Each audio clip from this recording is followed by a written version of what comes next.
অনেক দিন আগে তোমাদের সাথে শেয়ার করেছিলাম গ্যাংটকের ডে 2। তো আজকে ছিল ডে 3। তো আমরা চলে এসেছিলাম হনুমান টকে। তো ফার্স্টেই দেখতে পেলে ওখানে শু র্যাক ছিল, তো ওখানে জুতো খুলে আমরা চলে যাচ্ছিলাম ওপরের দিকে। তো যেতে যেতে আমাদের খুবই ভালো লাগছিল, ভিউজ ছিল খুব সুন্দর সুন্দর। তারপর ওপরে খুবই ঠান্ডা ছিল, উপরে ফটো অ্যালাউ ছিল না। তাও অনেকটা সিঁড়ি উঠতে উঠতে আমরা আস্তে আস্তে মন্দিরের দিকে চলে এসেছি। তো ওই দেখো মন্দির, এখানে দুটো তিনটে মন্দির ছিল, তো প্রত্যেকটাতে ফটো অ্যালাউ ছিল না বলে আমরা ফটো। তারপর চলে এসেছিলাম নেক্সট লোকেশনে। তো এইটা দেখো কত নিচ থেকে আমরা উঠে উঠে এসেছি, আমি উঠতে উঠতে তো পুরো হাঁপিয়ে গেছিলাম।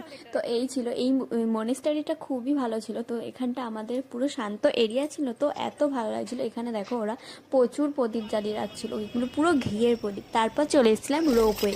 রোপওয়ে তো আমরা তারপর রোপে উঠে পড়েছিলাম। তো এই ছিল রোপে ওয়ের